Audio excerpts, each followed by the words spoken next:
ଆଉ ତ କିଛି ଲେଖା ଆସିଲାନି। ରେକର୍ଡିଂ ଦେଖେଇଲାଣି ଆମର। ଠିକ ଅଛି, ପିଲାଙ୍କୁ ୱେଟ୍ କରିବେ, ଆପଣଙ୍କର ୱେଲକମ୍ କରିବେ, କଣ ପଢେଇବେ କହିବେ, ଡିଟେଲ କହି ଷ୍ଟାର୍ଟ କରିବେ। ପିଲାଙ୍କୁ ତାଙ୍କ ଏନରୋଲମେଣ୍ଟ ନମ୍ବର ଗୁଡାକ ମେସେଜ ବକ୍ସରେ ଲେଖିବାକୁ କହିବେ, ଚାଟ୍ ବକ୍ସରେ। ଇମିଡିଏଟ ଯେ ଜଏନ କରିଛନ୍ତି ତାଙ୍କୁ କହିଦିଅନ୍ତୁ। ଆଚ୍ଛା, hello Prashant. Yes, sir. In the chat box, you write your enrollment number. In the chat box, you write your enrollment number. Okay, sir. And Virendra, am I audible? Virendra. Yes, sir. In the chat box, you write down your enrollment number. Yes, sir. Okay? Okay, sir. ठीक.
Okay, Virendra, okay.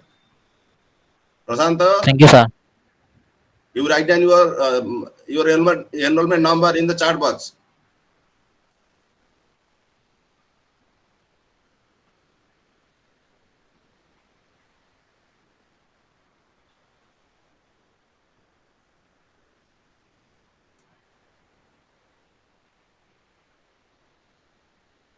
Okay, thank you.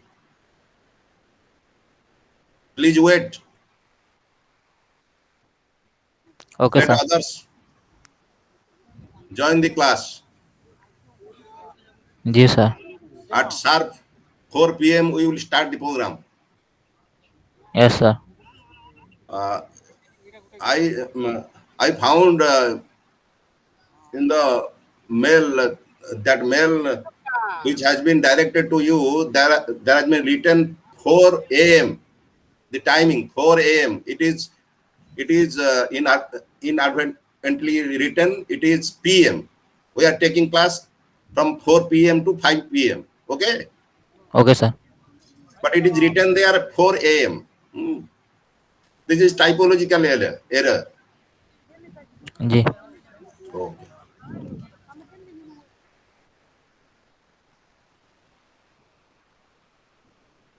You may ask your friends to join. Ji, sir.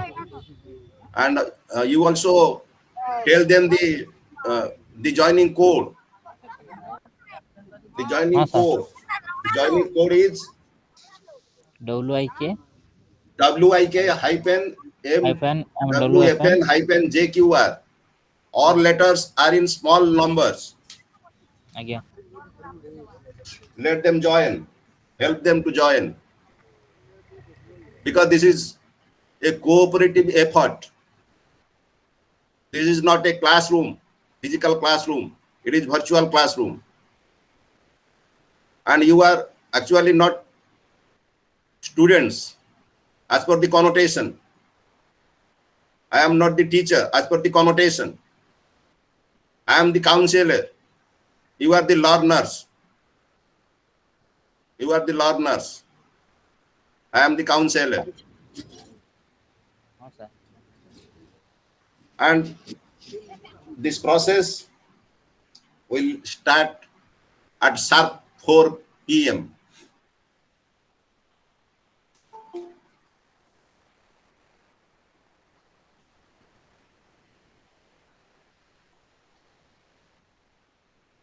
Devashish?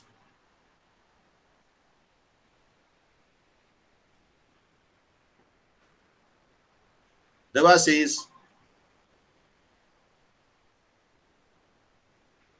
Are you hearing me? Am I audible, Devashish Naik?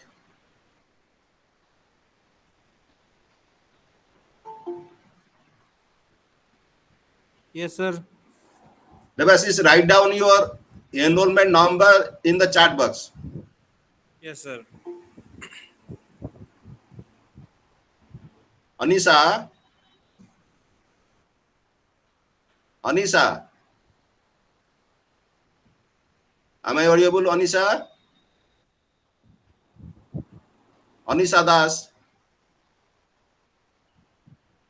Anisha? Am I audible? Again, sir. Susama? Anisha, am I audible? Again, sir.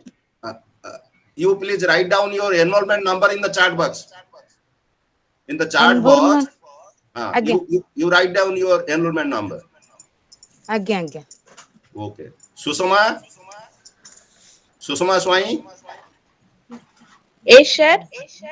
you write down your enrollment number in the chat box. In the Okay, chat sir. box, you write down your enrollment number. Okay? Okay, sir.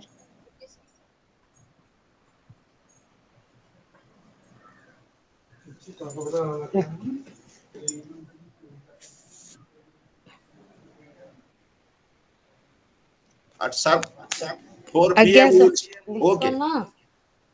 At sharp 4 p.m. we will start.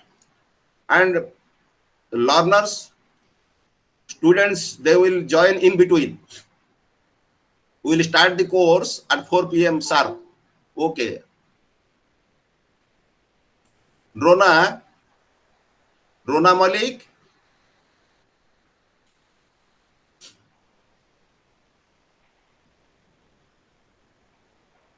Rona Malik. Are you hearing me?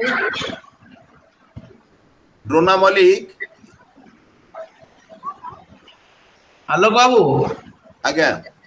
आज 4टा 5 कारण 4टा जेहेतु दिया हिची पिला माने join करू करू 4टा 5 हे जाई पारे ओके फ्रॉम 4टा 5 बेलु को स्टार्ट करिवे 4टा 5 मिनिट वेट करिवे स्क्रीनशॉट आगे ठीक है ओके आउट स्क्रीनशॉट नै जिवे ता करे स्क्रीनशॉट नबा सहज लोकान हां मोबाइल ओटे फोटो नै जिवे नले आगे पिला को सब बेले कहू जे मिनिमम 10 जेमति होउतिवे सेति नै आपण दिए पिला को टाइमली कहू दिवे एनरोलमेंट देखिया पाए हां रोना मलिक आरंभ करतो Rona Malik are you hearing me Rona Malik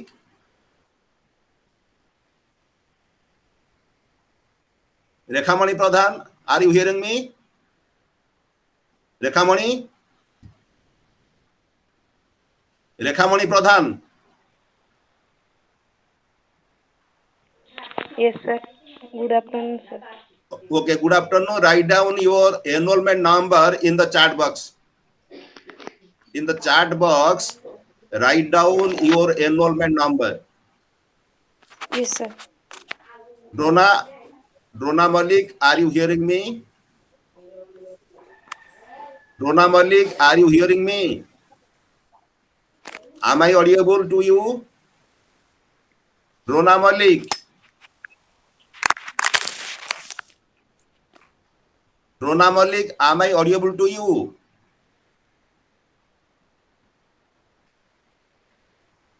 Rona Malik.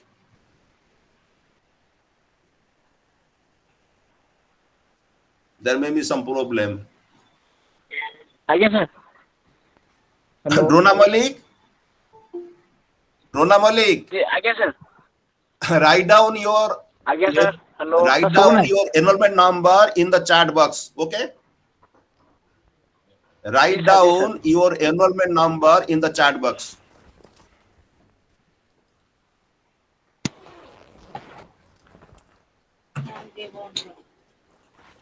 Sarojini.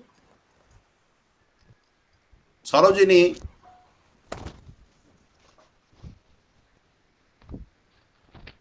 Am I audible to you, Sarojini? Sarojini. Yes, sir. Good afternoon, sir. Write down your enrollment number in the chat box.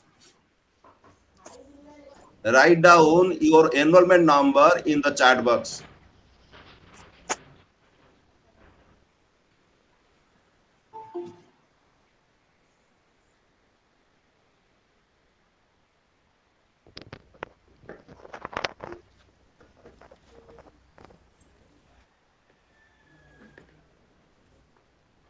Lipi.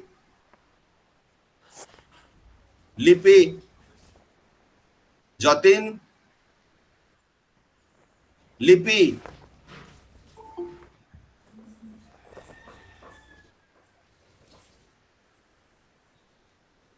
Lipi.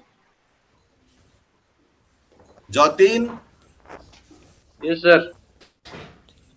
Write down your enrollment number in the chat box. Okay, sir.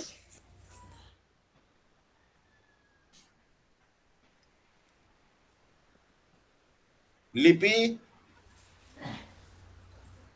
Varshit. Varshit. Sangram. Sangram. Yes, sir. Write down your enrollment number in the chat box. Write down your enrollment number in the chat box.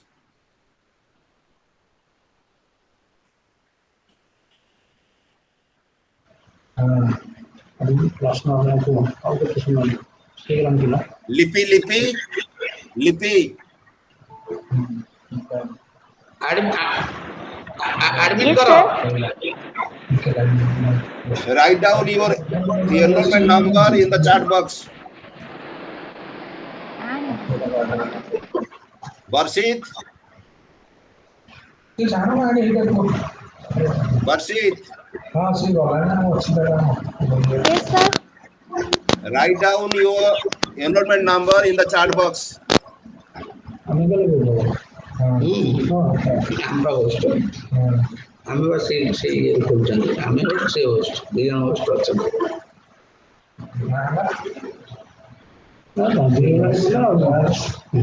না হেলে Kalucharan. কইবা Kalucharan. Write down your enrollment number in the chat box. ନା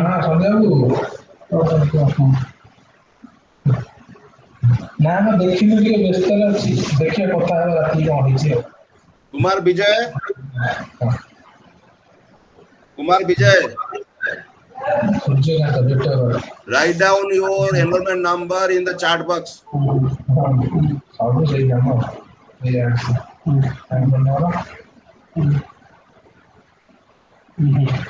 Kumar Vijay. Write down your enrollment number in the chat box.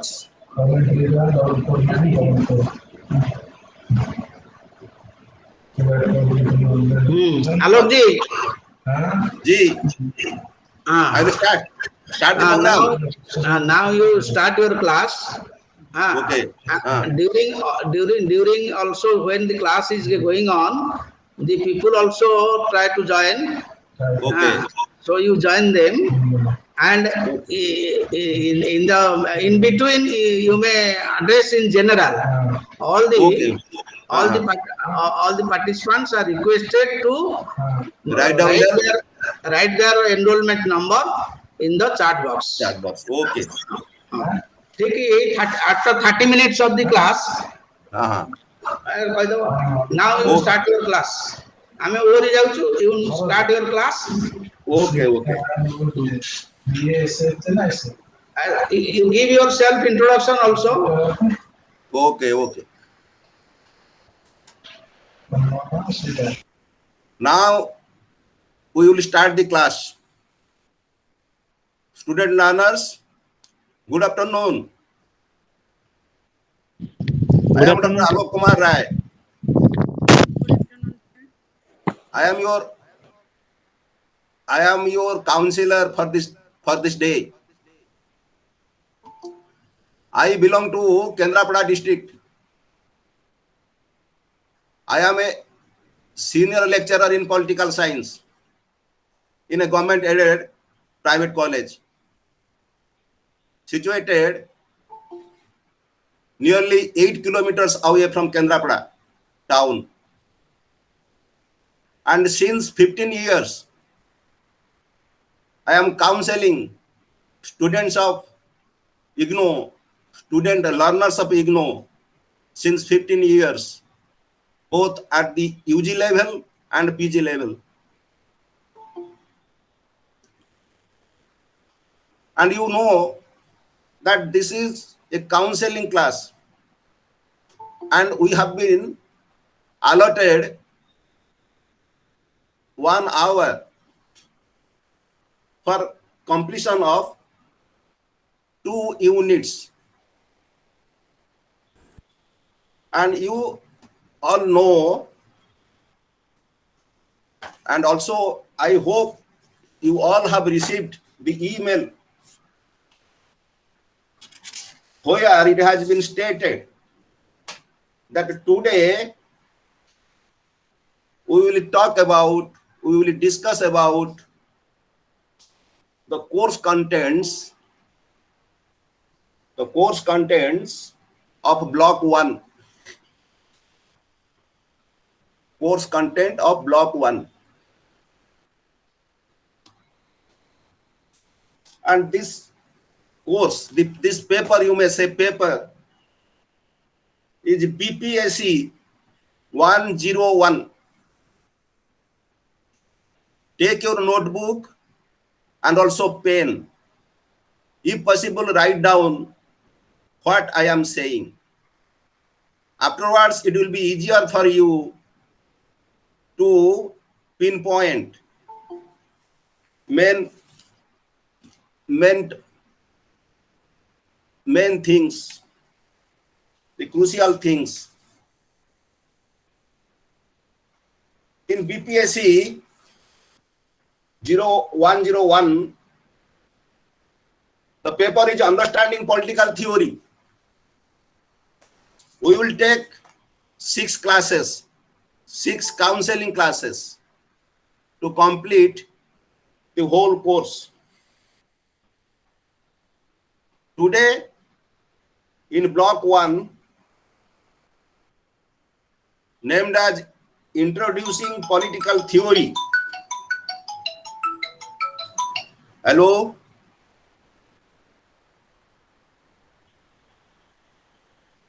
No, please join and write down the link WIK-MWFN-JQR.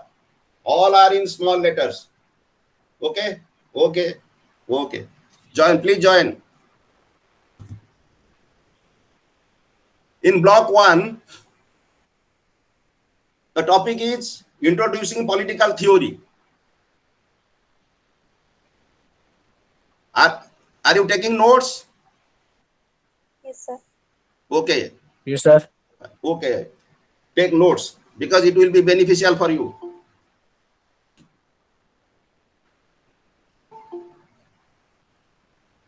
And in block 1, we have 2 units.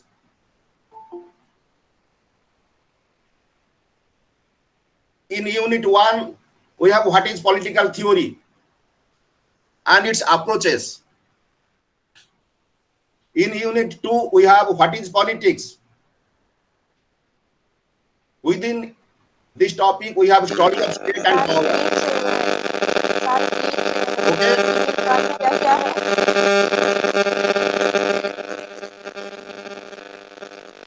Today we will discuss about unit 1 and unit 2.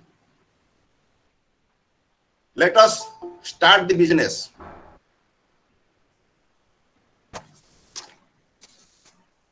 First of all, we have to know about political theory. Political theory, and it is stated that political theory is synonymous with political science. Political theory is synonymous with, is equal with political science. And in some places also, political theory is being taught as a separate discipline, like political science. Political science is a discipline, separate course. Likewise, in some places, political theory is also considered as a specific discipline, specific subject. But frequently, we find political theory and political science are being used alternatively, and people who are engaged in the study of political theory, they are named as philosophers or scientists. They are known as philosophers or scientists. Who are they? Those who are engaged in the study of political theory are known as scientists or philosophers. Sorry. Political science and political theory. You know, every science has theory. Has a theory part. Every science has a theory part. Without theory, we have no science. If political science is a science,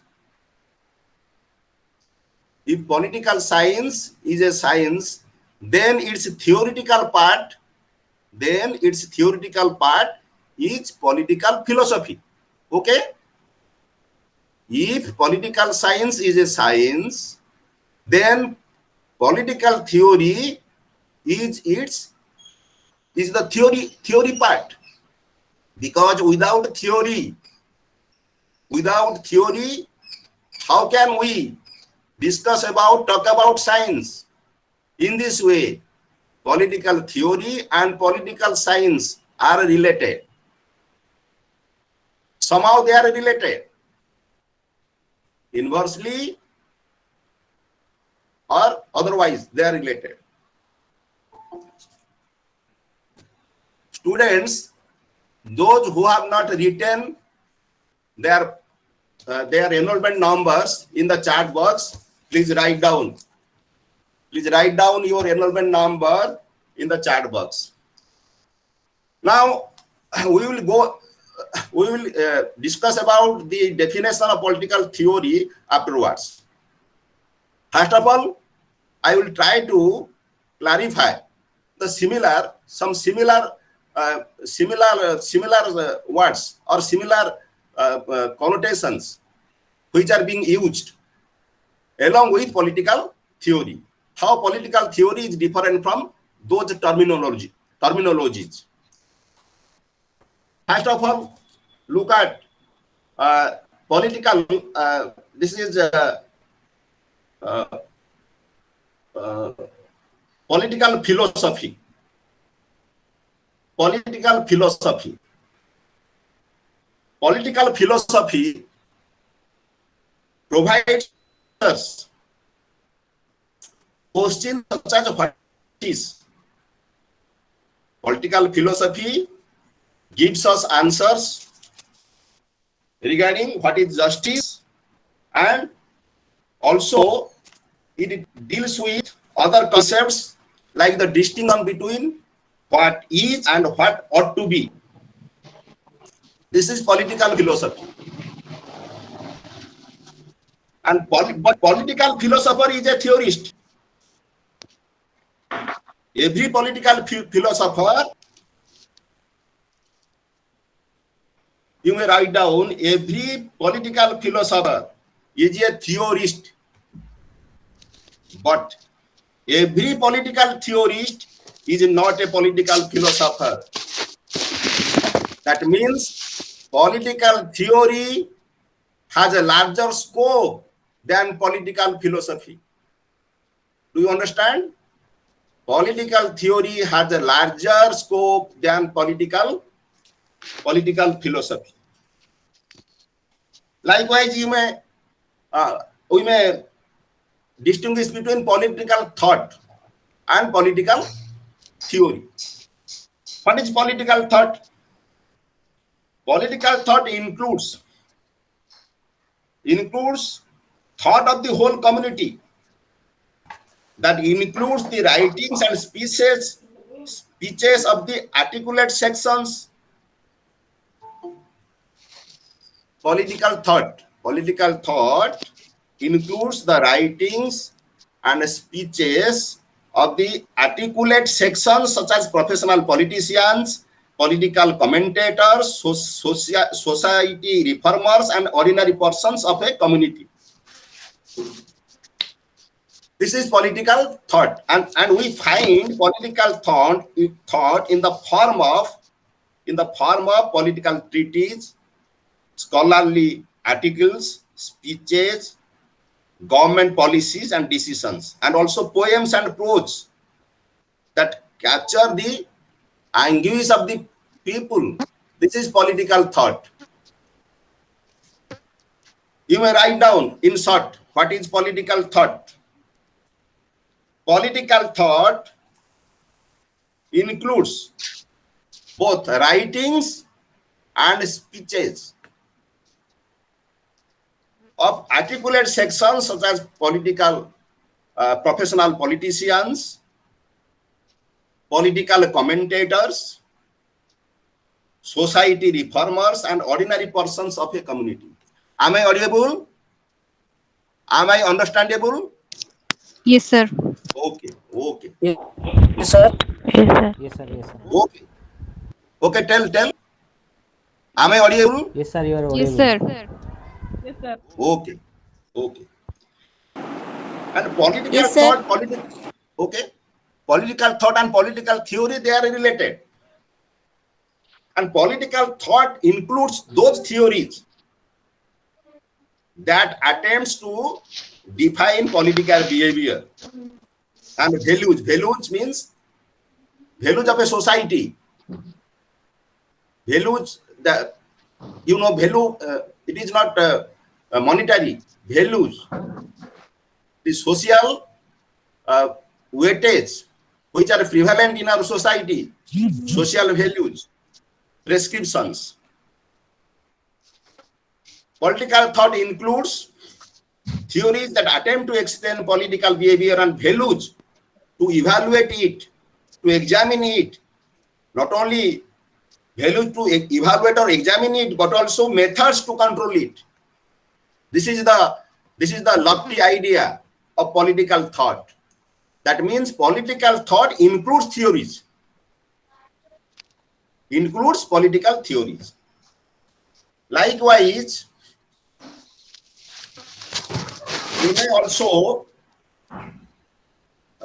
differentiate between political science and political theory.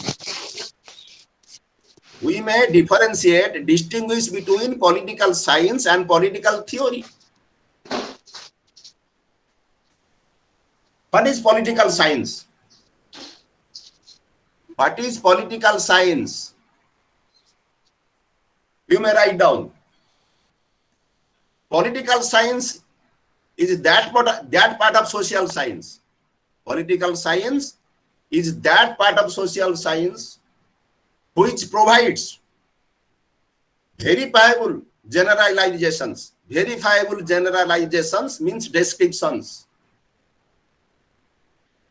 and also provides laws about politics, about political behavior. How politics and political behavior will be conducted, under what pattern, Under what basis? These are the laws, regulations, which political science provides in general. Whereas political theory reflects upon political phenomenon, processes and institutions, and on actual political behavior. Then political theory subjects those political phenomenon, processes and institutions to philosophical and ethical criterion. Philosophical and ethical criterion are the basis of political theory. I repeat, philosophical and ethical criterion are the basis of political theory. Likewise, we may distinguish political theory from political ideology. What is political ideology? Political ideology is a systematic and all-embracing, that means comprehensive doctrine.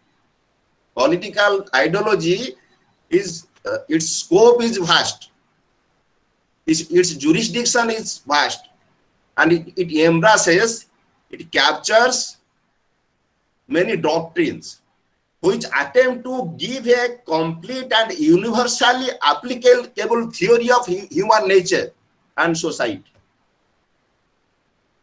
And also, not only that, also it provides us detailed program how to attain it. This is political ideology. I repeat, what is political ideology? Political ideology is a systematic and all-embracing doctrine, comprehensive doctrine that attempts to provide a complete and universally accepted theory of human nature and society, how human society will function, how humans will behave, and also provides a detailed program how to attain it. This is political ideology. All political ideology is political philosophy. You may write down. All political ideology is political philosophy. But the reverse is not correct. Correct. That means political ideology is within political theory. Political theory contains political ideology. Sorry. Now we will go detail into political theory. What does political theory mean? Now let us see developments in political theory. Then after you will understand what is political theory. Actually, there is a European word, theoria. Theoria. Theoria. Theoria. From which this theory has been derived. This word, English word, theory has been derived. Sandeep, write down this theoria. Theoria. Theoria is a foreign is a European word which means in English theory. From theoria we got the word theory. And when we discuss about developments in political theory, that means what changes have occurred in the course of time. What changes have occurred in course of time. In this case, we may quote Hegel. You know Hegel, political scientist Hegel. Hegel says Hegel says political theory, he describes political theory, Hegel, as the owl of Minerva takes flight when shadow of darkness falls. In his own words, the owl of Minerva takes flight when shadow of darkness falls. This is what he means by political theory. That means when the society is in disorder, in chaos, when there is mess, when there is disorder, there is chaos, lawlessness, in such a time, political theory provides us a way out. It is like a silver lining, political theory. But in case of developments of political theory, it is said that political theories are purified ideologies, and also political theories have purified biases and arrived at certain principles. This is the changes which have occurred in the course of time. And the whole understanding behind political theory is that it provides us an understanding by which we can lead our life in a better way. How humans can lead their life in a better way. This is the aim and objective of political theory.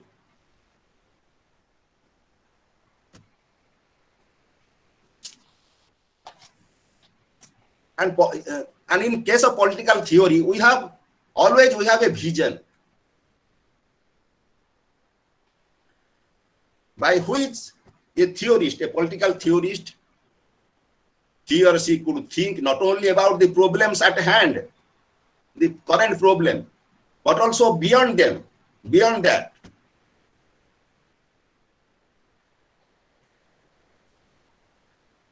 Now, we will discuss about what is political theory. How could we will give a specific definition to political theory? And the definitions on political theory varies. And different political scientists, political theorists, they have provided different definitions to political theory.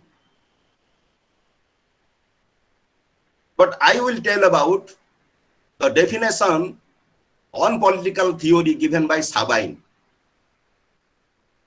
This definition is mostly accepted. He says,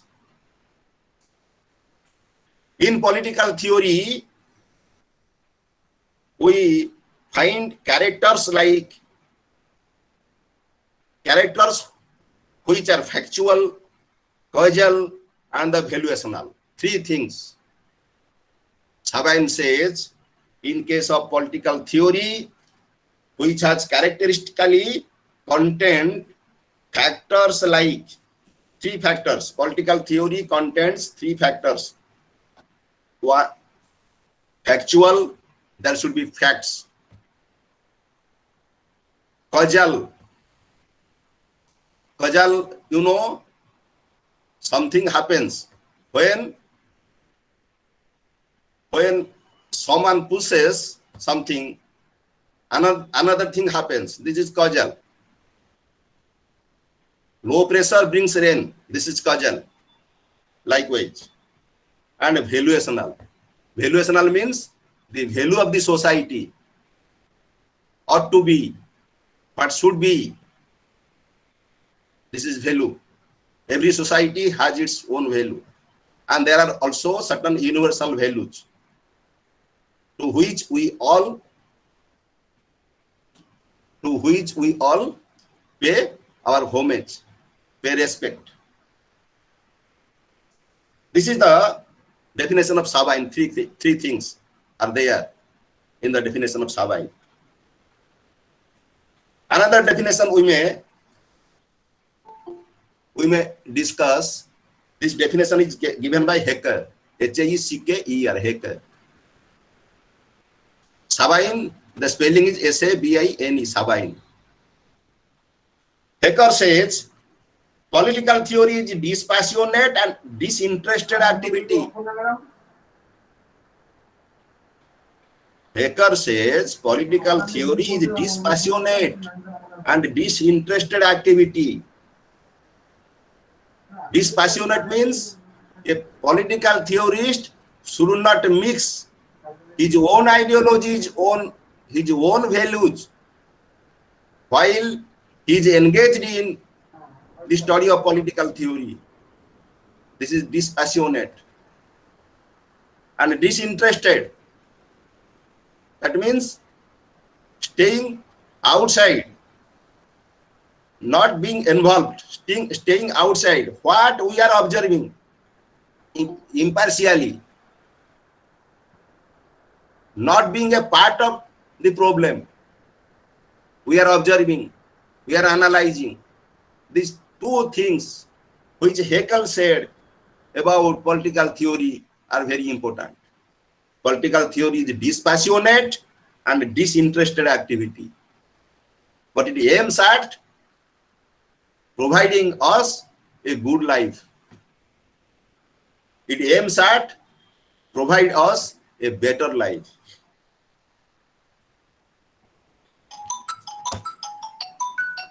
Sorry. Hello. Hello. Speak.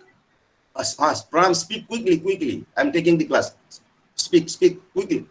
Okay. Okay. What do you want? Tell me.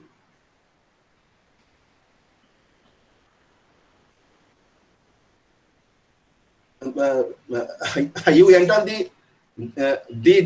enter the join code. Join code is WIK hyphen MWFN hyphen JQR. You will find this this link also from the mail which has been forwarded to you. Okay, WIK hyphen MWFN hyphen JQR. Please join. The class is going on. Okay.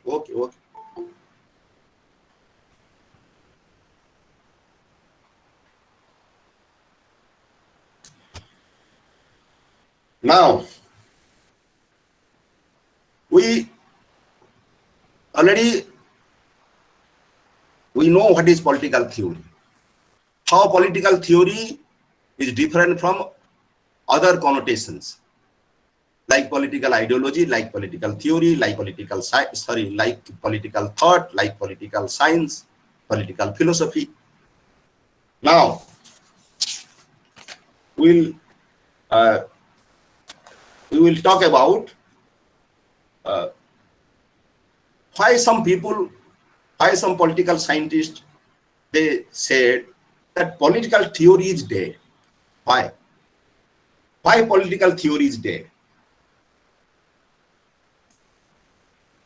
Some political scientists, they said in the middle of 20th century that political theory is dead. Why? How?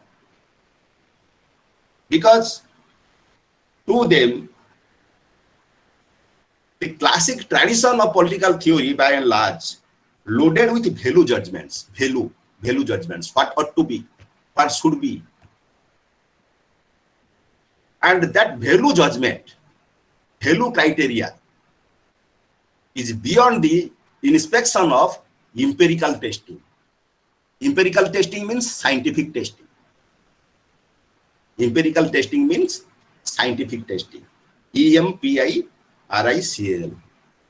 That is why in the middle of 20th century, some political scientists, they stated that political theory is dead.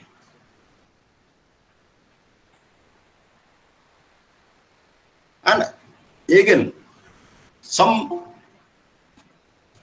from another account,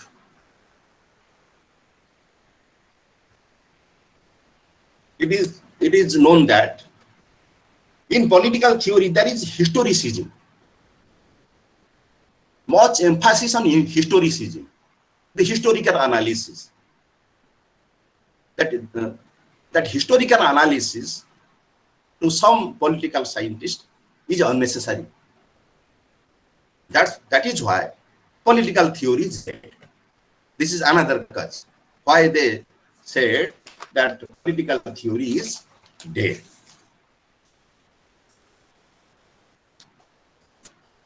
We may quote Easton, David Easton, EASTON, Easton. Easton said, why political theory is dead? Because it is dead due to historicism. Political theory is dead due to historicism. Another point I have stated, it is dead due to much load on value judgments. Much emphasis on value judgments in political theory. This is one cause. The other cause is, as Easton said, this is historicism, historical analysis. Much emphasis on historical analysis, not necessary. Too much of emphasis on historicism is not good for political theory. That is why political theory is dead. Moral prescriptions, value judgments are not necessary in political theory. To some political scientists, moral prepositions, prescriptions are not necessary in political theory. But political theory contains value judgments, moral prescriptions, means moral instructions, rules, regulations. That is why they said political theory is dead.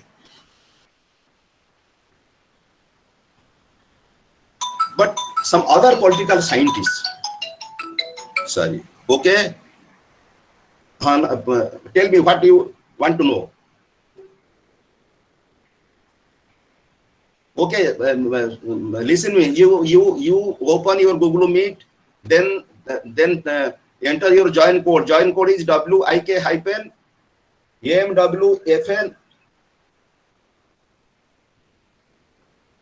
You will find this code from the email redirected to you.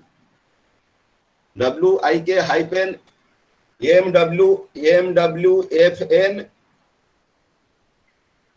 FN. Listen to you. You open your email. A mail has been redirected to you. In that email, you will find the Google this link.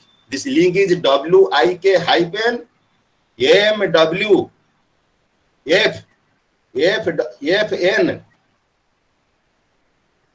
hyphen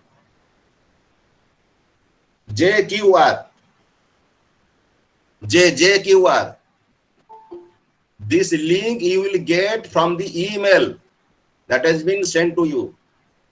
Okay, please join quickly.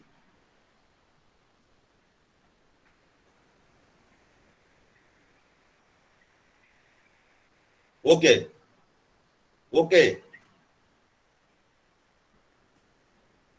Then this is about why they said political theory is dead. Due to basically two things. Too much emphasis on value judgments, moral prescriptions, and the other one is historicism, historical analysis. These two things are responsible for this type of statement given by some political science. Now, then after in 1930s,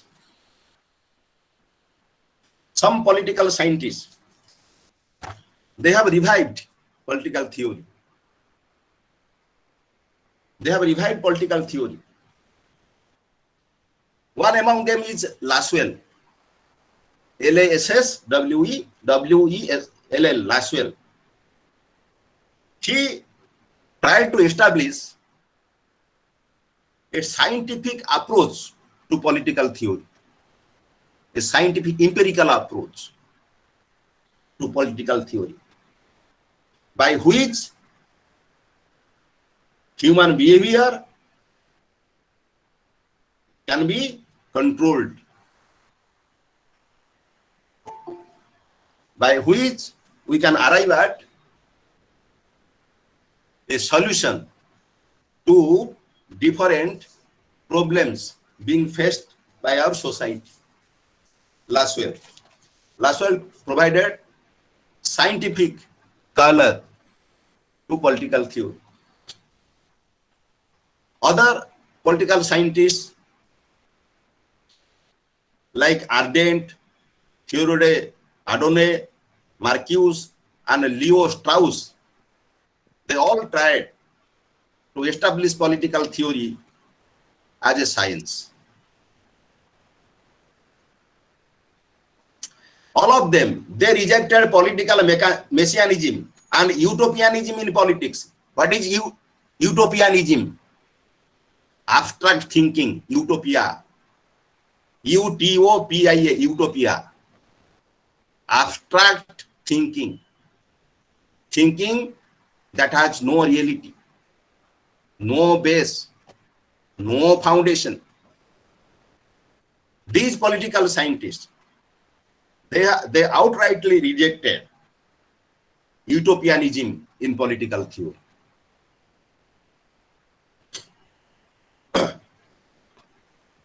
Ardent mainly focused on the uniqueness and responsibility of the human being. He contended that the behavioral search for uniformity in human nature is impossible. Some behavioral scientists, they have provided theories that human nature is unique. It is uniformal. It is universal. But actually, this is not correct. Human nature is not universal. That means uniformity in political science, in politics, or in political theory is impossible. Strauss reaffirms that the importance of classical political theory has a remedy, has panacea for all the crises of modern times.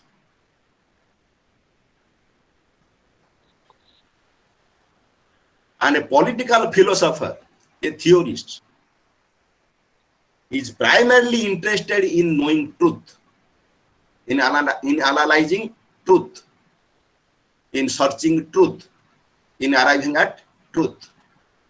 This is the aim and objective of a theorist, political theorist.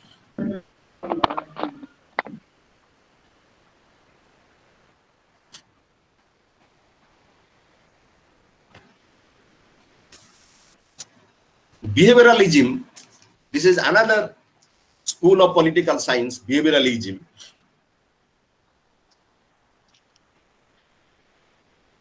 That separated political philosophy from political science, and they termed political theory as the theoretical part of the subject and political philosophy as the practical aspect of the subject. And behavioral scientists, they applied scientific modules. They derived theoretical scientific modules from other biological and physical sciences and tried to adopt it in political philosophy and political science. Their aim was to make political science more nearer to science.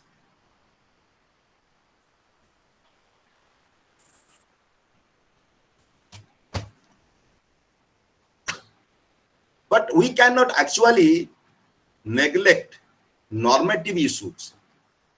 Normative is value-based. Empirical is scientific. In political theory, we have those two parts, normative part and also empirical part. We cannot altogether strike out the normative part and rely on only the empirical part. Both are necessary. Normative part is necessary and also the empirical part is necessary. Political theory is inseparable from normative analysis, normative issues. And also, normative issues are not possible without political theory.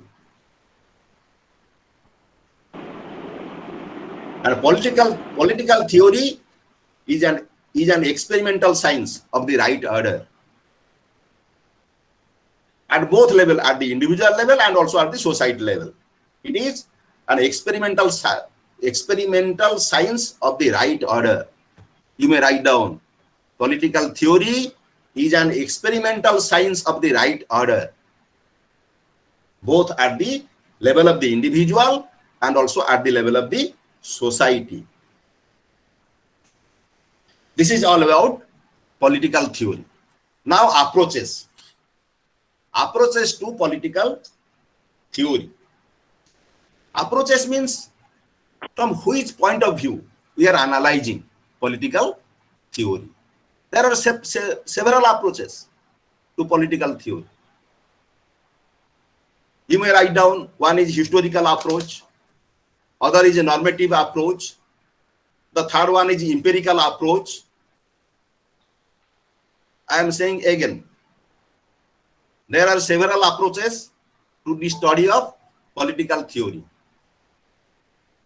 Mainly, today we will discuss about historical approach, normative approach, empirical approach, and contemporary approach. Okay, very quickly we will discuss about those things. You may write down. First of all, know what is approach. Approach means from what angle, from what point of view we are discussing. As this is social science, political theory, or you may say political science, is social science. In social science, we have, for a particular subject, we have several angles. There are several angles to be discussed. All those angles are acceptable. All those approaches have some sort of truth hidden in them. Therefore, from various angles, we discuss, we study a particular subject. Likewise, in case of political theory, from these four angles, basically, there are other approaches also, other angles also, other viewpoints also. But basically, from these four angles, we will discuss political theory very quickly. First is historical approach. You may write down. Student learners, those who have not written yet their registration number in the chat box, please write down your registration number in the chat box. Please write down your registration number in the chat box. Come to the point. Historical approach. You may write down one or two sentence. In one or two sentence, I will explain about historical approach.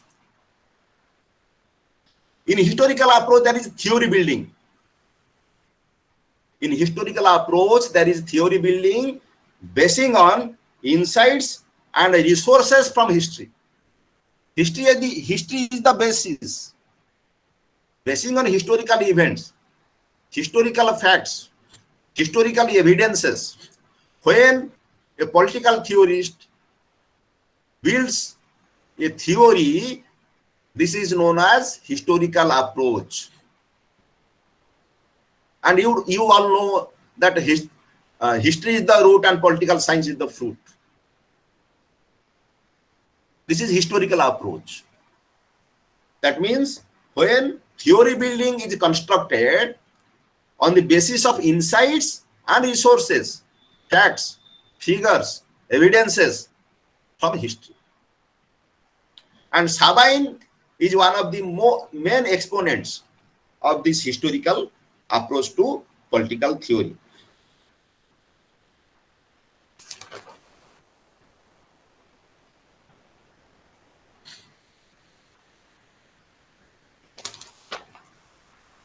Another approach, normative approach.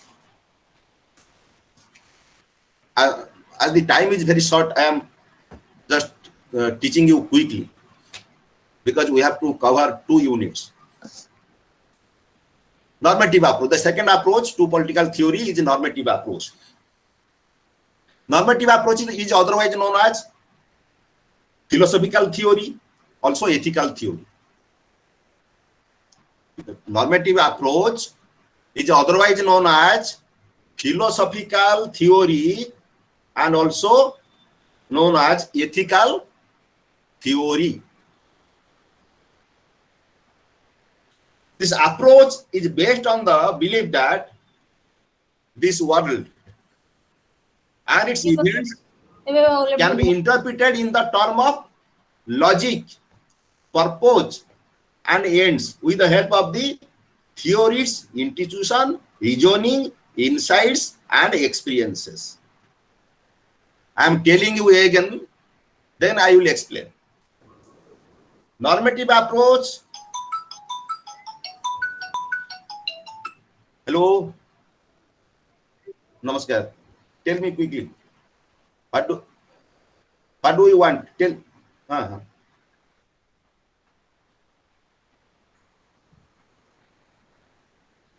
The link has been sent to you through this email. Open your email and then you will find a link, Google link, and you may write down the link. WIK hyphen. Hello. WIK hyphen MWFN hyphen JQR. This is the link.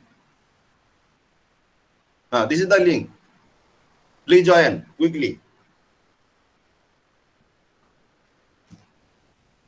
Normative approach.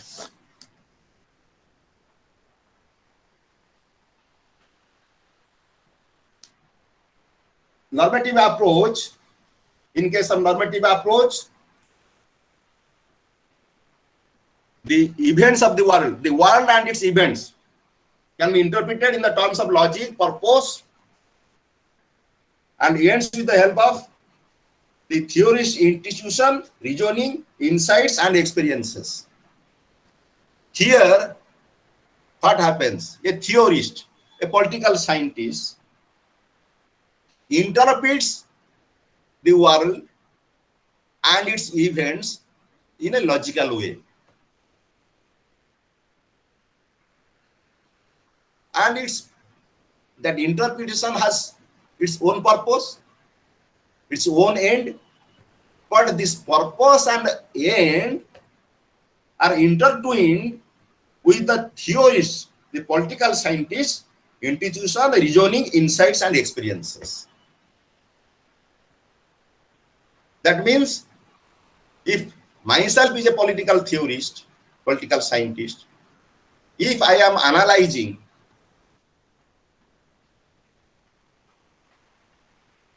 an event, an world event, on the basis of logic, reasoning. Here, I am also providing my own viewpoint, my own value judgment. I also here mix up my own experiences while discussing with political theory. This is normative. And it is said, you may write down, this is in one sentence. What is the normative approach? You may write down in one sentence, what is normative approach? It is a project of philosophical speculation about values. Normative approach is a project of philosophical speculation about values. Values, do you know values? The foundations, the traditions, the principles which are time-bound tested. Values. Every society has values. Also, there are universal values like brotherhood, like fraternity, like love, like affection. These are universal values, human values. Those values. Thus, normative approach is a project of philosophical speculation about values.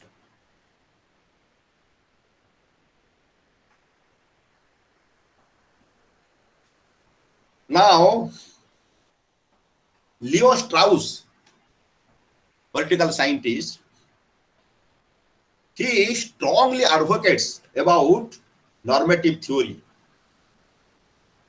and says that political things, political phenomena, political happenings by nature are subject to approval or disapproval, and it is difficult to judge them in other terms except as good or bad and justice or injustice. Strauss says while we are analyzing, we are describing a political event, there should be value judgment. What is good, what is bad. This type of judgment should be there. And whenever we find there is the conception of good or bad, this is known as normative approach or ethical value. Values, a normative approach is also known as ethical philosophy, ethical theory. Ethics means rules, traditions, spiritual prescriptions, religious instructions, ethical. Now, empirical approach, the third one, empirical approach. Empirical approach or empirical theory heavily depends on empirical observations. Empiricism means scientific analysis. Scientific analysis. It is based on observation, facts, actual fact, happenings. The empirical theory does not provide acceptance to those theories which indulge in value judgments. In empiricism, there is no value judgments. Here, fact is important. Here, scientific observation is important. Therefore, empirical approach is known as value-free theory. Value-free theory approach. Here, political theorists, political scientists, they try to attain scientific knowledge about political phenomenon. Political phenomenon means political events, happenings, based on the principle which could be empirically verified and proved. Empirically verified and proved means scientifically verified and proved.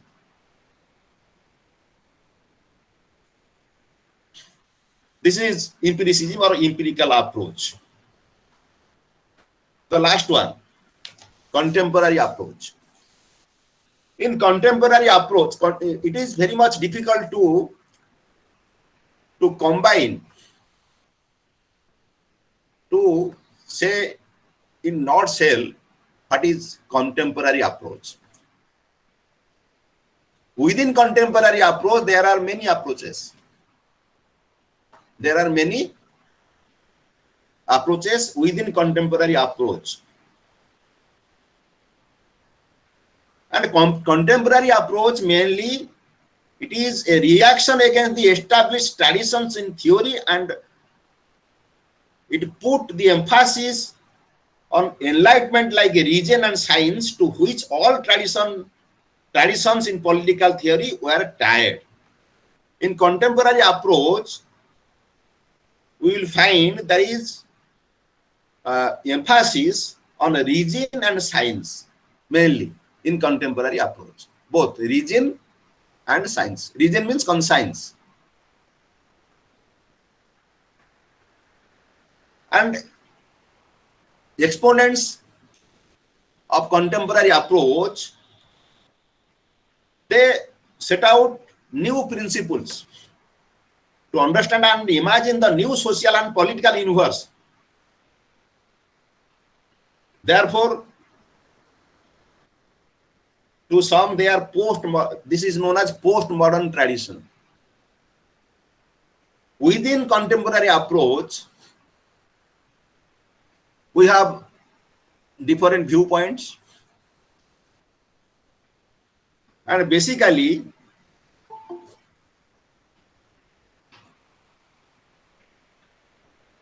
in contemporary approach, we deal with certain important points. First of all, you may write down in 1 or 2 sentences what is contemporary approach. Then I will tell about the elements, the components of contemporary approach. Write down in 1 or 2 sentences what is contemporary approach. Contemporary approach to political theory is a reaction. It is a reaction against the well-known traditions in political theory.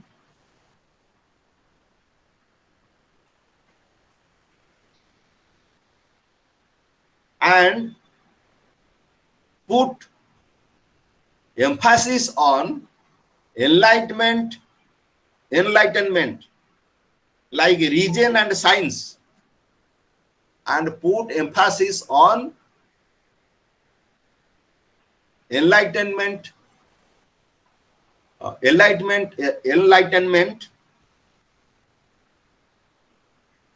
ideas like reason and science, to which all traditions in political science are related. To which all traditions of political science are related. And here criticisms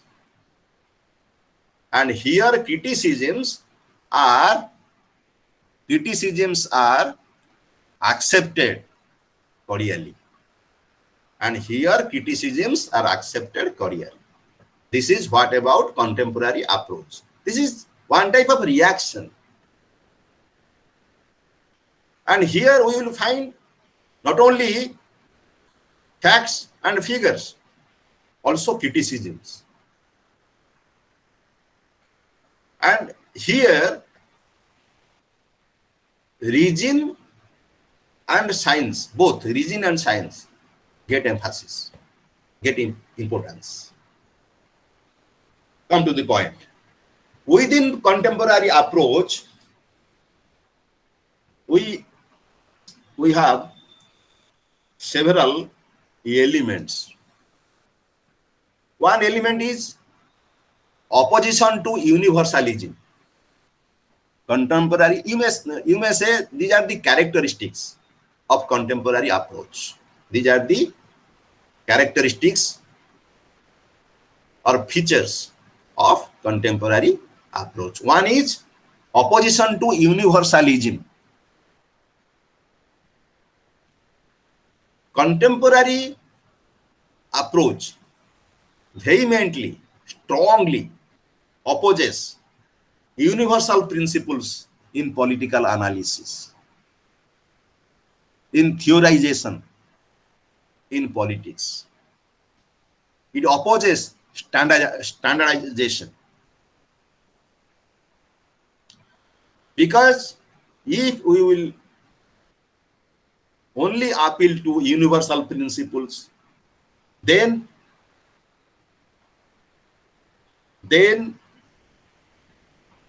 particular community or particular form of life or particular societal behavior may not get due importance.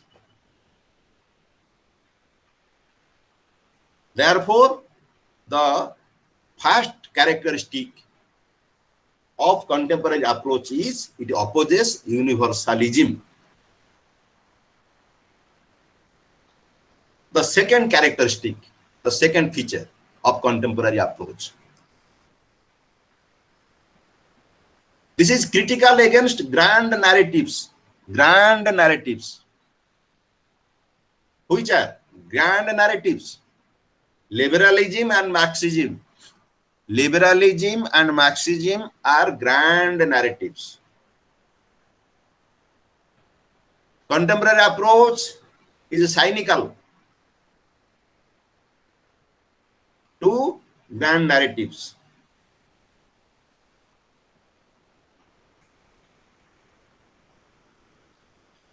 Contemporary thinkers who are related to contemporary approach, they agree that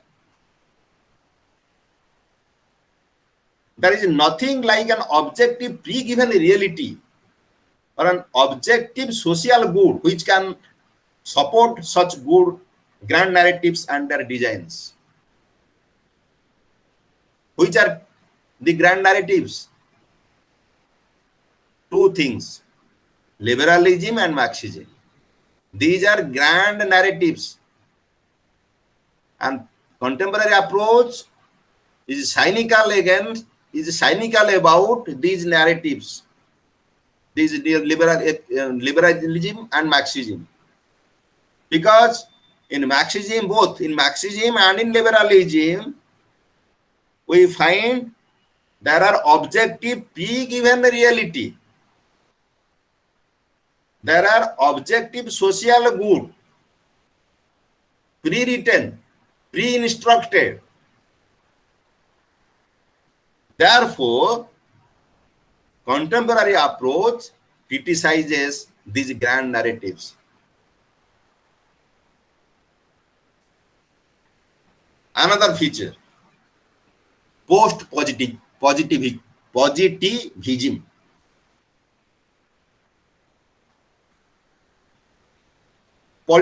This contemporary approach to the exponents of contemporary approach, political theory is intrinsically, naturally normative and politically engaged project. It is normative naturally, not empirical in this sense. And that should be moral direction, and that should be a vision for life, a vision for the society, a vision for the human race. We cannot deny this. This is known as post-positivism. This is another feature of contemporary approach. The last element, the last characteristic of contemporary approach. This is both. Contemporary approach is both. It is empirical and also comparative.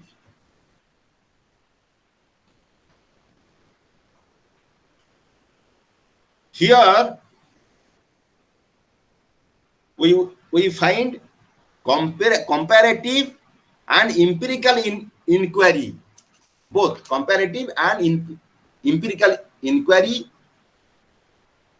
And while comparing theories, exponents, they have borrowed theories from other social sciences, from physical sciences, from biological sciences.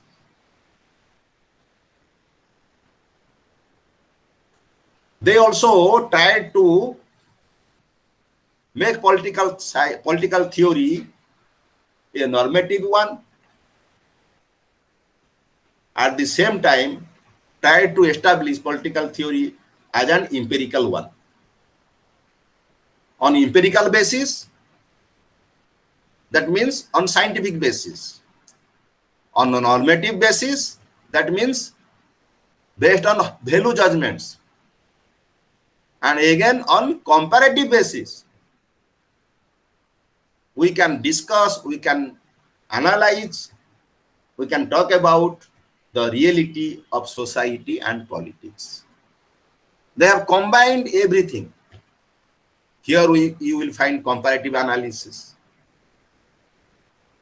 That means theories of biological sciences, physical sciences, they have adopted and introduced in political theory to make it empirical one. And they provided emphasis on the traditions of political theory, that is normative tradition, value judgments, moral prescriptions. Therefore, in case of comparative approach, we find an all-out effort to study, to discuss political theory. Therefore, comparative approach is more appropriate. Among those four approaches, comparative approach is more appropriate. Now, unit 1. Now, we have completed unit 1. I may say something before starting unit 2. Most of you have not received course materials from the headquarters, but you will find this course is almost similar with courses offered by different universities, not only in Odisha but also outside Odisha. From any standard library, you will get reading materials for this paper. From any bookstore, you may get standard books for this paper. And also you may rely on internet. This is the storehouse of knowledge, because you have the syllabus and you will get everything. You will get everything from internet. Do that. Please do that. But please do attend these counseling classes. Counseling classes, this is virtual counseling classes. Virtual counseling classes is not substitute of the physical classroom classes, but it is nowadays, due to COVID-19, we are adopting this method. And this teaching learning process is very important for all of you. And please attend. Not only this, you go on attend each and every counseling classes. Then only you will get basic idea about these topics. Now, I will start Unit 2. In Unit 2, I will talk about politics. What is politics? You know, political science and politics, they are different. Political science and politics, they're not one. Political science, it is basically theoretical. It basically emphasizes on theories like state, like government, like judiciary, like international affairs, like different organs of the government. But politics, it is the practical aspect. For example, like political behavior, electioneering, citizenship, voting behavior. These are politics. Politics, what is happening at the ground level. Political science, it is basically, it basically contains different concepts, different ideas, ideologies in their theoretical perspectives. But we interchangeably use political science along with politics. This is okay, but they are not same. Let us come to the business. Politics. What is political? Which is related to politics? What is political? If I say, what is political? Then someone may say, which is politics? This is political. Everything which is related to politics is political. But actually, political is, it is the quest, it is the aspiration for bringing about an order that people consider as good. This is political. What people consider as good, that sort of order, that sort of system, which is expected, which we all want, is political. And the very word politics, this is a Greek word. It has been derived from a word polis, P-O-L-I-S. Hello. Hello. Tell me quickly. Namaskar, quickly.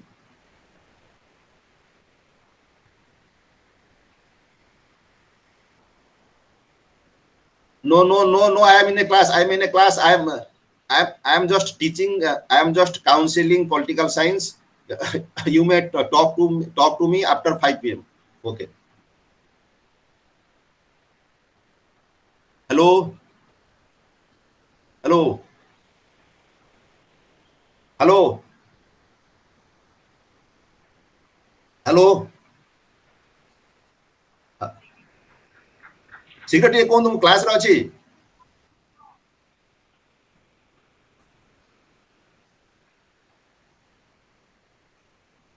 आपन को मिली थबो ना गोटे card आपन मिली ना आपन admission परे after you get admitted then after you are supposed to get a card. There is a number, big number.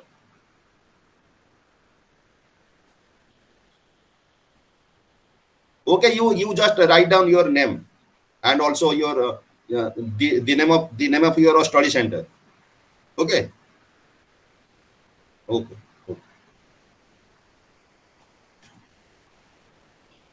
Okay. Politics has been derived from a Greek word polis. You all know this.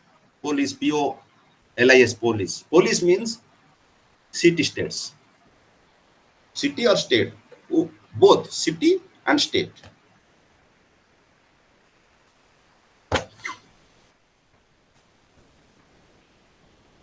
The concept, the very concept political makes an individual ethical, value bound, makes a person rational, makes a citizen rational. Politics is the activity that tells about the specific concept citizen. And in politics, there are specific patterns, regular patterns. And these patterns are based on human nature.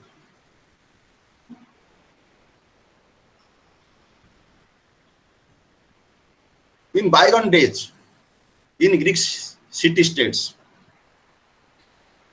they were dealing with constitutions, and they have made generalizations about the relationship between human nature and political associations. State is a political association.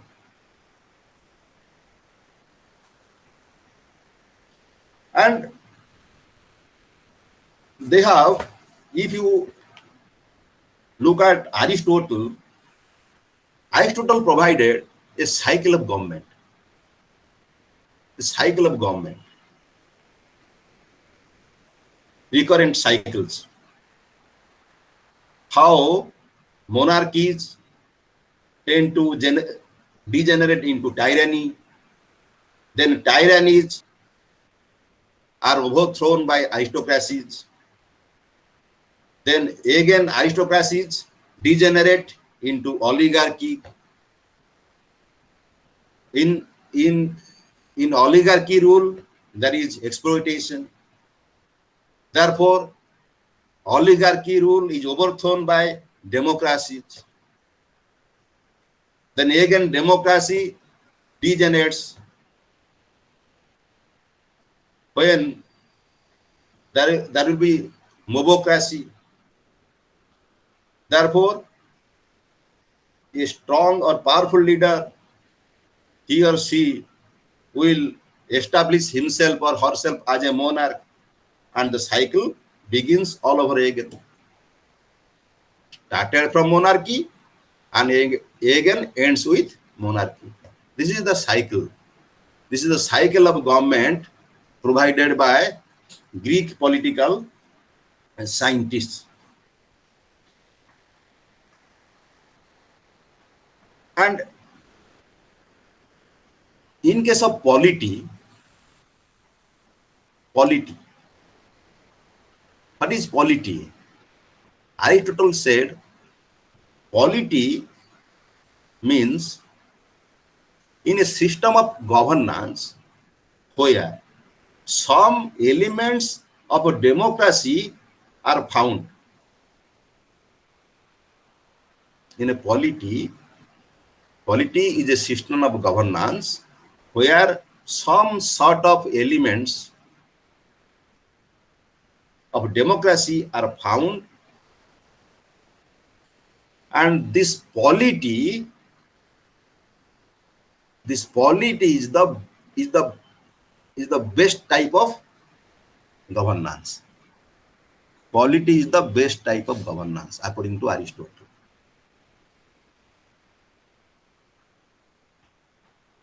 And in case of revolutions, Aristotle said, why people overthrow one regime after another?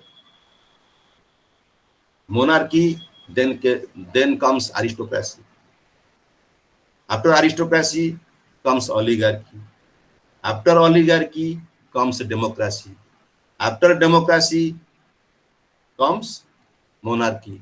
Why this happens? Why government changes? Why people resort to revolution? In this case, Aristotle says revolutions always arise out of some demand for equality. When we will find there are inequalities in the society, some sections of the society are not getting justice, they are deprived of something which other people are getting. In this case, revolutions are inevitable, according to Aristotle. And government changes, the system changes. Now more about politics. Politics actually is a practical activity. Politics is a practical activity. This is the discussion, and struggle over organization of human possibilities. It is about power, not muscle power. It is about power of the governance. Here power, politics is power. You may write down, politics is equal to power. But what does it mean? Power is about the capacity of social agents, agencies, institutions to maintain or transform their environment, social and physical. This is power. That environment may be social or physical. But by dint of this power, some social agents or a charismatic leader or some agencies, they will maintain or transform the environment altogether. This is power. This is all about resources. Power is all about resources. It's exercise. And politics is found all over, in all groups, institutions, societies. It is found in private life, in public life. And politics or power is expressed in all situations, in all types of relations, institutions, structures, even production and reproduction of the life of the societies. Even in case of a family, there is within a family there is politics. Here politics is power. Father is powerful or mother is powerful. Who controls the family? Among the siblings, brothers and sisters, who is more powerful? Therefore, from family level to the society level, to the state level, there is struggle for power. There is struggle how to get power, how to use it, by the help of power, how to control others. This is politics. Politics, without politics, nothing is possible nowadays. Politics creates and politics conditions all aspects of our life. And it is the core of development perspective. By politics, we can solve almost all problems. We can find resolutions to almost all problems by dint of politics. But to define politics, it is not so easy. It has several uses, several nuances. However, you may write down the shortest definition of politics. And this is also most acceptable definition of politics.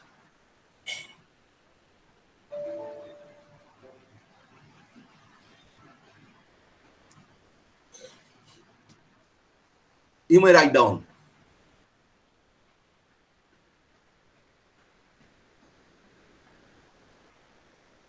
Politics is the activity by which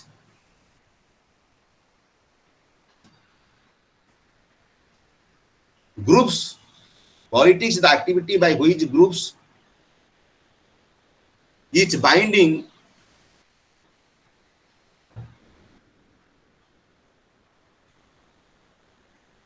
by which groups reach binding collective decisions through attempting to reconcile differences among their members. This is the cementing factor. Politics is the cementing factor. Differences are resolved, are reconciled by politics, because we have different point of view.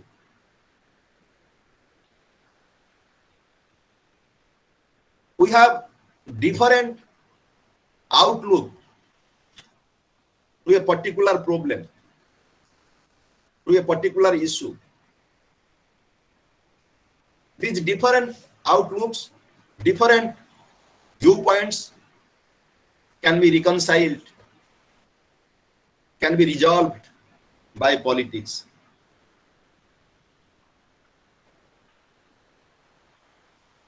This is the very prominent, very important definition of politics. And politics is not an individual activity. Remind it. Politics is a collective activity. It involves people who accept a common membership or at least acknowledge a shared fate.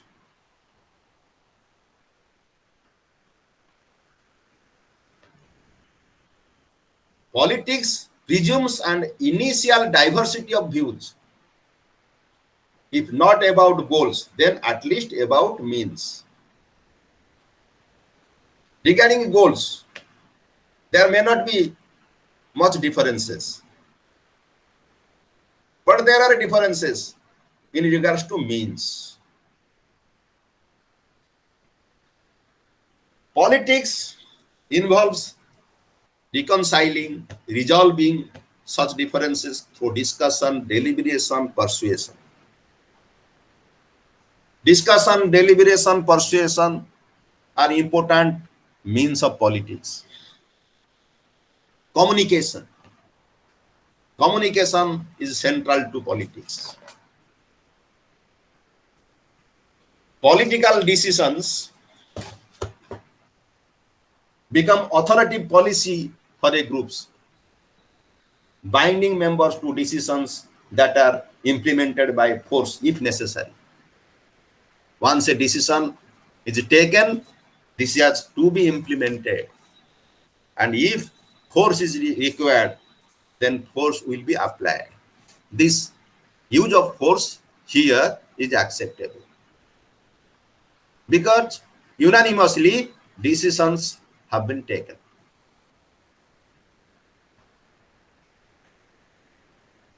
But solely politics is not there where there is violence, force, or use of threat. Where there is a deliberate attempt to undermine the process of collective decision. This cannot be politics. In case of politics, there is force. When collectively a decision is taken, then after, if the authority faces problems for its implementation, then force may be required. But solely, mainly by use of force, by threatening, we cannot arrive at a collective decision. This is not politics. And the necessity of politics arises from the collective character of human life. We are social beings. Therefore, we have varied viewpoints. We live together. We will live together forever. Therefore, for society's sake, for the sake of the society, our collective decision is very important, not force. And we arrive at a decision by discussion, by deliberation, by persuasion, not by force. This is politics.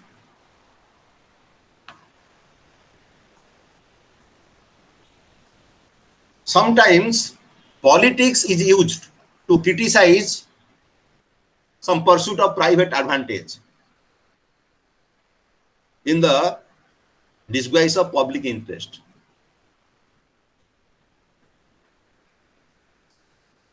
Politics actually inescapable feature of the human condition, because Aristotle said, by nature man is a political animal, social animal, then political animal. Man is, there is politics within us. We all are power mongers. Therefore, this is our very nature.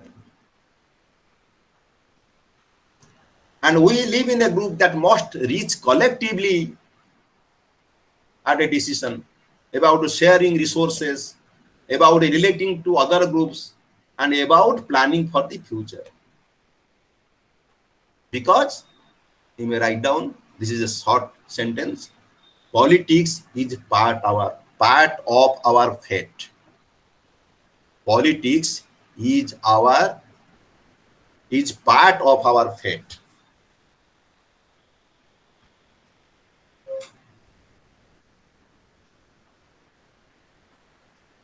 Politics consists procedures for allowing a range of views to be expressed and then combine into an overall decision.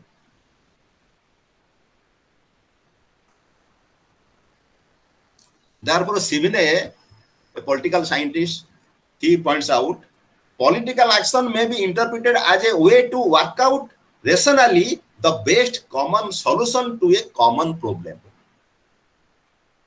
Underline this sentence. To arrive at rationally the best common solution to a common problem. At least to find a way out. Work out a reasonable common solution. This is politics. Max Weber,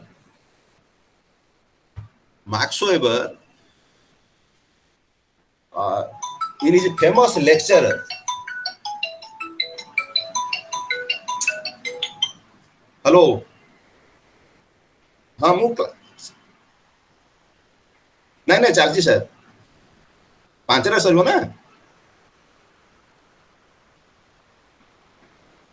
हाँ चलती sir recording हाँ sir आज्ञा sir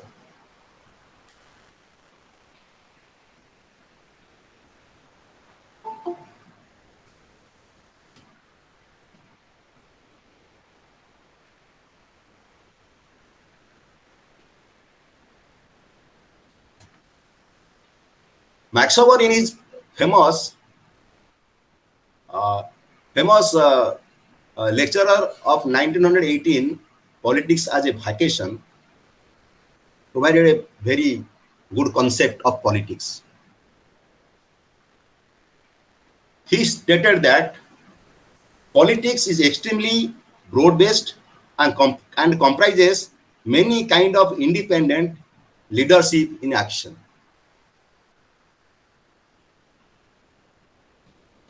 And in narrow sense, he says, everything is politics, which affects our lives through the agency of those who exercise and control state power and the purposes for which they use that control. And state is the central political association. What is state? It is not easy to answer what is state. But actually, state has mainly 4 elements.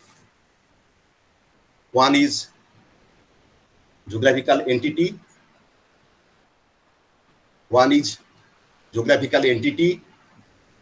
Other is population. Then government.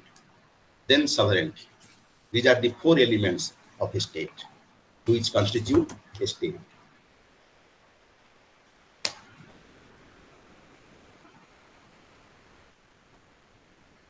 Ralph Miliband, according to him, what is the state? He says that in case of state, the first requirement is the government, and the second is civil service or the bureaucracy, and the third one is military or the police force for maintaining law and order, and the fifth one is local government. Here you may say the state government, or you may say in our country Panchayat Raj institutions, and the sixth one is the representative assemblies. In our case, Lok Sabha, Rajya Sabha, or state assemblies. There are several forms of the state, and actually the government which operates in the state, that determines the form of the state. For example, in India, there is a democratic government. That means India is a democratic country. In communist China, there is a communist government. Therefore, this is communist China. Therefore, there may be various forms of state. You may find tribal state, Oriental Empire, Greek city-state, Roman world empire, feudal state, and the modern nation state.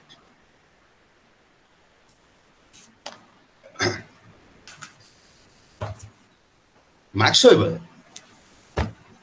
in his famous lecture, which already I have quoted, he provided some legitimacy to the use of power. In politics, legitimate use of power is very important, very much important. Here, the authority which holds the power, or the holders of power, try to get those who are subject to their rule to believe in the rightness and justness of the power they wield. Here, without legitimacy, if an authority exercises power, then people will not accept this power. Therefore, legitimacy is central to political science and also political theory and also political power. In case of India, whether the state government or the central government, they have been voted to rule the state and also to rule the country. Therefore, they have legitimate power. When there is legitimacy behind the exercise of power, then we have to obey these power, these orders, these instructions. Otherwise, we will get punishment. Sometimes there may be manipulated consent. Politicians or political parties, they may manipulate consent of the people, and by dint of this manipulated consent, they may rule the country. They may exercise political power. But this is not beneficial. This is not acceptable. In case of consent in case of power, there are two types of views. One view is provided by liberal scientists. The other view is provided by Marxist philosophers. Due to the shortage of time, I am not going in detail about these things. Lastly, I will tell you about elite, the chosen few who actually rule a country, rule a state. Actually, state is not a machine, but we actually use the machinery of the state. The state is the state is a set of institutions which are governed by people, by their ideas, by their attitudes, and again, which are largely influenced by their origin and social environment. And political elites, those chosen few who rule the country according to elitist theories, by explaining the this chosen few or the elites, we may have a rough idea about the power structure of a political system.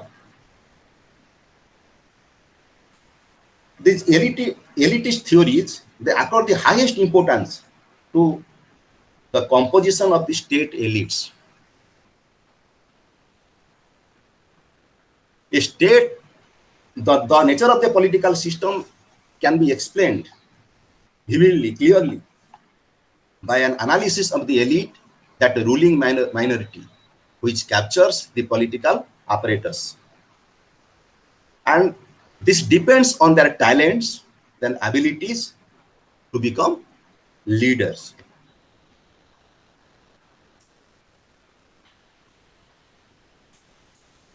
Therefore, in a particular political system, the role of political elites is very crucial, very important. Okay. I am now ending this class. If you have certain questions, you may ask me. I will give you 5 to 10 minutes. Then after, I will end up the class.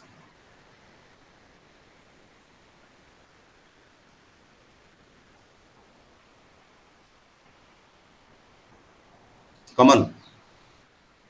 Yes? No one is interested?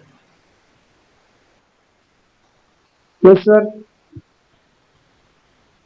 Say, what is your question? Tell your name.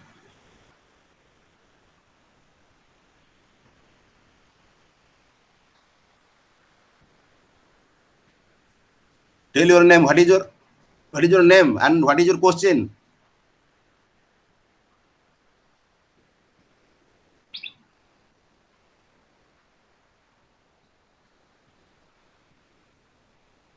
Okay. Am I audible?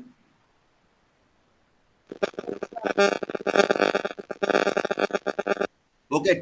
Tell your name first, then ask me the question. This is a counseling class, and you are supposed to ask me questions. This is not like the one-way traffic. This is two-way traffic.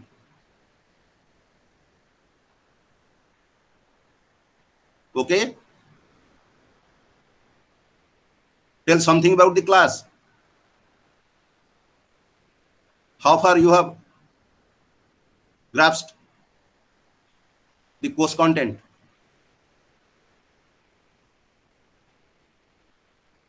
Give your feedback regarding this class.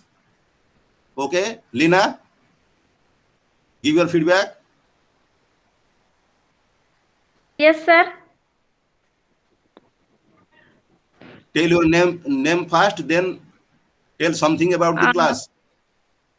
Sir, my name is Lina Sareng from Raulkela, and class so better. Yes. Have you any question? Have you any Yes, question? sir. Tell Yes, the question. sir. पूरा तो समझ में नहीं आई, but थोड़ा बहुत. Okay, now this is political theory. This is something hard. Not too hard, but if you will try, then you could understand. This is political theory. Yes, sir. And attending this counseling session is very much important, because without Yes. attending counseling session, if you if you go on reading books, then it will be very much difficult for you to understand. Okay, Sandeep. Yes. Can I, sir? Can I say, sir? Okay, Bhanumati. Yes, sir. Sir, Bhanumati. मुझे तो बहुत can I audible, sir? What is your name? Tell your name first. Sir, my name is Bhanumati. Okay. I am from sir. मैं अभी भुवनेश्वर में हूँ, sir. Okay. Sir मुझे तो बहुत अच्छा लगा क्लास, तो थोड़ा बहुत डिफिकल्ट लगा जो कंटेम्प्रेरी जो ओके सर बंद कर दो जेबे.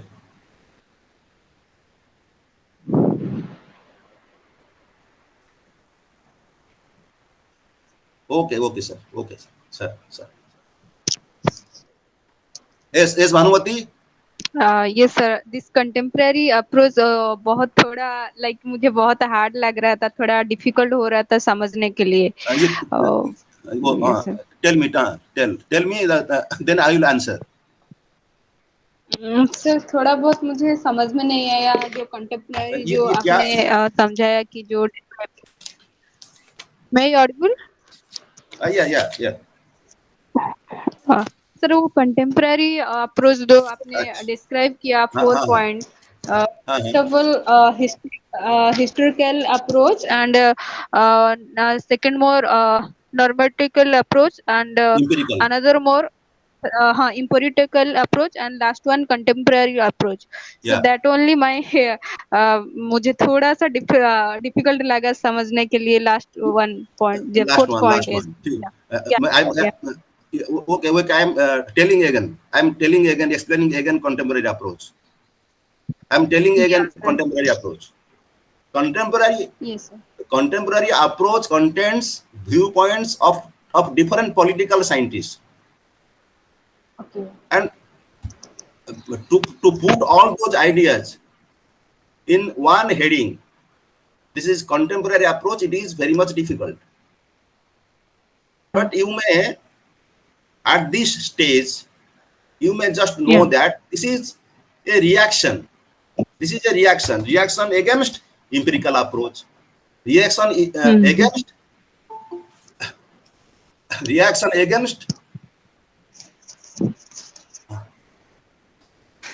normative approach. Reaction against historical approach. Basically this approach. But at the same time, this approach contains the ideologies of the enlightenment. You know, enlightenment happened in Europe. Navajagarana, Renasa,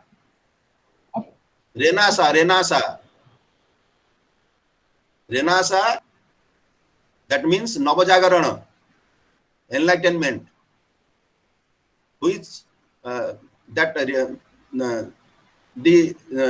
basic ideas of Renasa or the enlightenment they have adopted, and basically reason and science. Renasa or enlightenment put emphasis on reason, on science.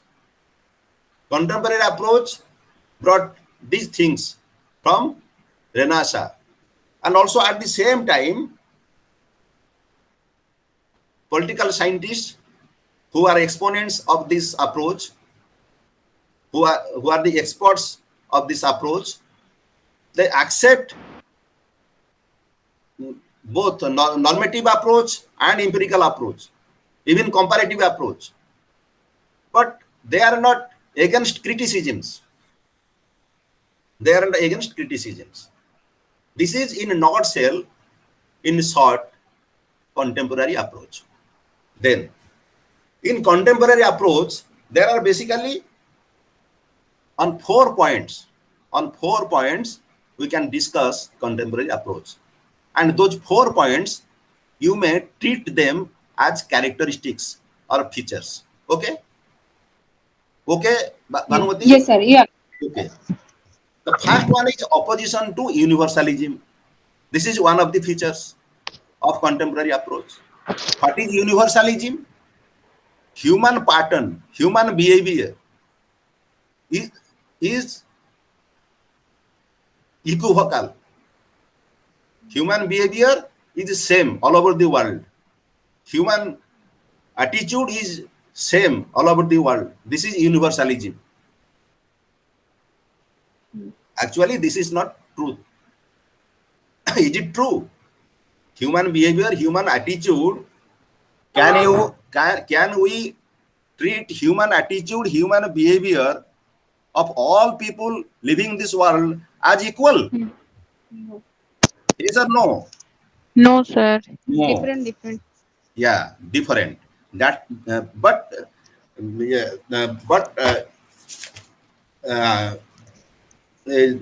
normative approach and even empirical approach, empirical approach put emphasis on universalism. That means the scientific analysis. If H2O is equal to water in India, the same H2O is equal to water will be in USA. This is science, empirical approach. Same human behavior, same human attitude, it is not possible. Therefore, comparative, the exponents, the experts of comparative approach, they vehemently, critically criticized universalism in political analysis of political theories. Secondly, they are against grand narratives. In our political science, there are grand narratives.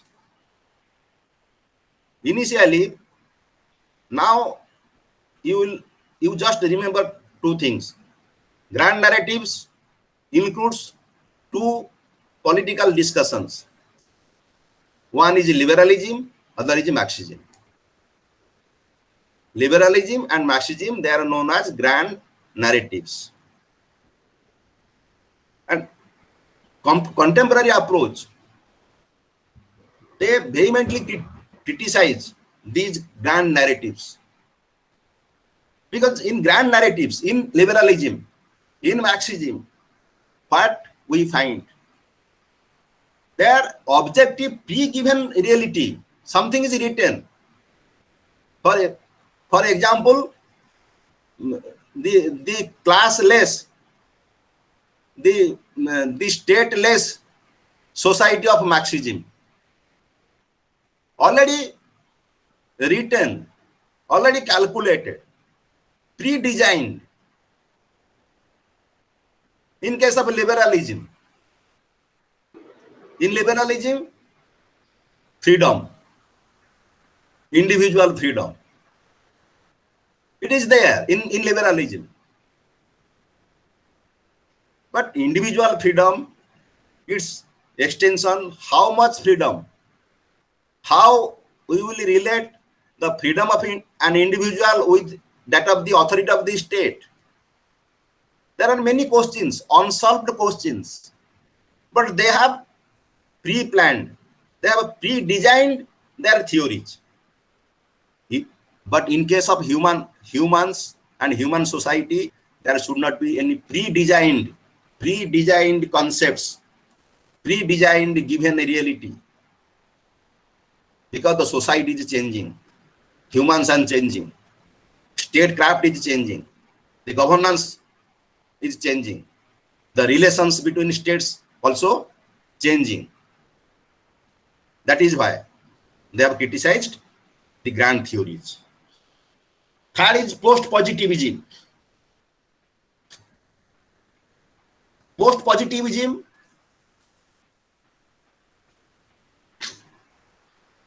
here, ethical prescriptions and vision for the future. These things are required for us or not? For our society, for our world, for our state. These are necessary. Ethical prescription, value-based prescription. What should be, what ought should be. What ought be, what should be. These things should be in political theories. We cannot altogether dismiss these notions from political theories. This is the third one. And empirical and comparative. This is the fourth one, fourth feature. They have accepted both empirical and comparative. In the third feature, named as post-positivism, they have accepted the normative feature, the normative approach. In the fourth one, empirical and comparative. Here, the exponents of this comparative approach, they put emphasis on empirical or scientific analysis whenever it is required for the analysis of political phenomena, political ideologies, and also comparative. Comparative means taking the help of other subjects like social, like physical sciences, physics, biology, because our behavioralism, this is a concept, behavioralism. Behavioralism, basically, the exponents, the experts of behavioralism, they have borrowed the idea from biology. This is comparative. Interdisciplinary study. Comparative approach put emphasis on interdisciplinary study. Not only the study in between political science, history, sociology, the study of political science with biology, with that of psychology. This is interdisciplinary study. This is comparative study. Have you understood? I think. Yes, sir. Yes, sir. Yeah. Okay. Thank you so much, sir. Okay. Now students, not students, learners. Now the time is over, and again we will meet day after tomorrow. Okay. Thank you all. Thank you all for participating in this counseling session.